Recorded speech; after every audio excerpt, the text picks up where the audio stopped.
Hi, my name is Jim Tolles, and I wanted to talk about what is love? Love is another one of those words that we use a lot, and I don't think anyone really is saying the same thing to each other when they use that term. And especially for the spiritual path, it ultimately is about love. But what does that mean? And this is why I continue to encourage you to define your terms. Look at your assumptions. What does that mean when you say love?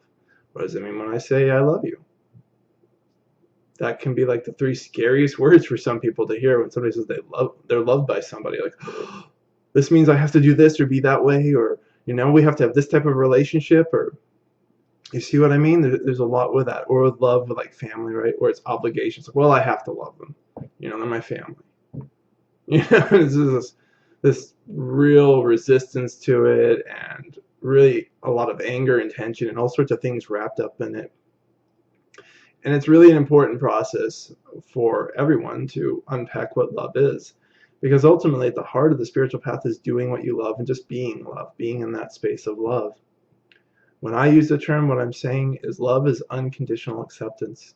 You fully accept everything as it is. You have no resistance to what's going on in the world or in relationships or how your spouse is, how your children are, how your friends are, how your boyfriend or girlfriend is. You just allow it to be as it is. And you allow that person, people, relationships, job situations to be fully as it is. And that's how you come into love with it. But because there's so many things layered on top of love and mixed in, there's a lot of like preference and like. There's a big difference between liking something and love. With like, it's a preference. It's like, I enjoy this. I like pumpkin pie. It's great. It's really wonderful. I like it when people give me hugs. I don't like it when people punch me, right? Those are different things. But, you can see the love and the expression at the deepest level of all the things, even getting punched. And this isn't to confuse some sort of, victim mentality. If you're getting beat up somehow, you're being loved by that. Um, at the highest level, everything that happens, even the most painful things that happen, are part of the expression of love. And love is the great unfolding that's going on. And with a lot of these terms, they really become the same in that higher realm where you talk about beauty, truth, God, love, spirituality. They all are really just kind of the same thing, all intertwined in a beautiful way, in a very open, flowing sort of way. But when we're down here on this planet, we have a lot of stuff to work with. And when you connect with that deeper sense of love, that high love, that love that is everything, you also know what is truly an expression of love in this plane. It becomes very, very clear. And so this is another piece of the path that a lot of people have difficulty with, because paradoxes aren't really allowed in our rationale. It can't be this and be that. Well, in spirituality, it's yes. Yes, it can be this and it can be that.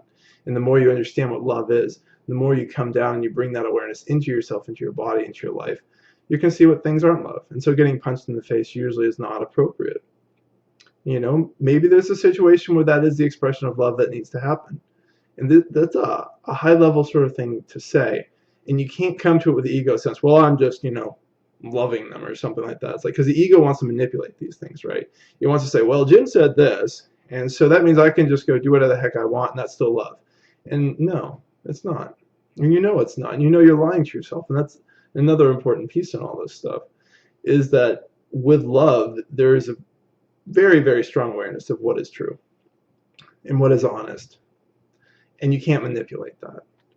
That's why when people have deep spiritual awakenings, they really move to this space of incredible integrity, which may throw everything out of their life for a while, because they realize how many lies they were living with. And they have to rebuild all the relationships around them based on love, real love, that true acceptance. And if other people aren't reflecting on that same level or can't meet them in the same way, then a lot of times those relationships dissolve. And that's just part of the nature of life. In fact, the nature of life, relationships are constantly growing, expanding, and dissolving. And that's normal, but we try to hold on to these different things. And that's the attachment part that shows up in a lot of people's understandings about love. And it usually came out of childhood and our families and how we're raised. And you have to look at that and say, well, actually, this attachment has nothing to do with love. It has nothing to do with acceptance. It has everything to do with, this individual wants me to be a certain way. And it's probably because they were taught by their parents that, if they were that way, they would be okay, or they would be lovable, or they could earn love. And they're not earning love in those situations. They're earning preference. They're earning that like, that somebody likes them now and approves of them. And of course, this isn't the love that just kind of bears a burden, right? It's like, well, I have to love them. Right? That sense of obligation is not what this sense of love is. That sense of obligation is ultimately you're going against your internal preference. You don't want to admit that you're going against your internal preference and you're just doing it anyway. But you secretly don't want to do it. You secretly don't want to love your uncle, but you think you should, even though he's been terrible to you your whole life. It's okay to have a preference that says, this person isn't appropriate in my life. And you actually start to strip out more of the preference stuff that doesn't really help you. There's just no reason to have hatred or grudges or these things because they eat you away. They don't really eat the other person away. And in any way that they're eating them away, they're also eating you away because that's interconnection. That we're all interconnected. If something hurts somebody else, it hurts me. The same way, like when I hurt myself, I'm actually hurting other people, which is another important piece of the cycle that people forget. They start to think, that, to be kind of martyrs is the way to go. And this is also coming out of the Christian culture because Jesus is really cast as a martyr. I wouldn't necessarily focus on that piece. There's a lot of pieces of his work that he did, but that one gets focused on very, very heavily, right? Dying for other people's sins and that sort of a thing. And so there's this idea that being a martyr is somehow okay. So us suffering is going to help other people, and it doesn't. It doesn't help other people. What Jesus did works wonderfully in metaphor for his particular role.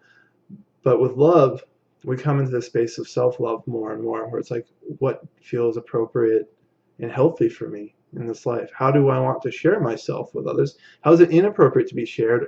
You're not becoming a doormat. When I say love accepts everything, this isn't this wishy-washy, like, you're just going to let people run over you. Sometimes you're going to stand up extremely firmly. And standing up extremely firmly in love is an extremely powerful thing to do. When you say, this is not okay to do this to this person, say there's an abuse in the family, and you have to stand up to protect somebody, maybe even physically, it can be that sort of extremely strong love. But at this point, it's not coming from reaction. We're like, I'm going to fight him off, protect my sister or something like that. That's not how it is. It would just be very, very firmly standing and say, you are not allowed to hurt this person. And I'm going to take this person out of this situation so you can't. And if you got physical resistance, you could potentially defend yourself physically. And I know this is very different than a very passive idea people get about love as well. On top of all the ideas of love just being kind of pleasurable and just always feels good. And it doesn't. Love can be a hard taskmaster because in a lot of ways, a lot of the rites and passages that we go through in awakening is love happening, and it's hammering us open. It's making us let go of that resistance, and it is the force needed to break us apart so we can open more fully to love. And I have at least one friend who's going through just intense rites of passage right now that's making her open further to receive more of herself, more of her love. And it's not a comfortable thing. And so I think that's another piece to understand, just the fullness of love, that it has all these different flavors. We get so focused on, like, it's just these things. Like, we want love to be this kind of constant, romantic, erotic thing that just never burns out. And that's like one sliver of the overall thing that is love. And so I encourage you to really look at this term for yourself. And when you use this term with somebody else, what are you saying? Can you say, I love somebody, and have that complete freedom around it? That complete freedom that's not asking for any kind of relationship or any sort of change in how you are. You're just saying, I see you in your fullness. And it is so wonderful, and it's so wonderful for yourself, because when you say, I see myself in my fullness, you don't have to be anything. Love doesn't ask you to be anything other than what you are in this moment. And yet at the same time, the more you do that, you will see exactly what isn't working for you in these moments, and where you want to change, and where you want to bring more love into your life, and where you want to remove your energy. You'll remove your energy from places that don't serve you, that don't offer love back, because that's reciprocity, right? We're not just giving constantly, we have to receive. That's the nature of things. We're always receiving energy and expelling energy. It's this in and out, this exhalation and inhalation. It becomes very fluid. And that's part of what you're looking for, is that sort of fluidity of love that may or may not be easy at times, but it will be immensely rewarding. And so I encourage you to look at your terms and definitions, especially around love. What is that for you? How have you experienced it? Because as you open yourself more fully, you also get to experience more love, and that's just so much fun. Once again, my name is Jim Tolles. I blog regularly at spiritualawakeningprocess.com, and I hope this loving gift as a video has been helpful for you.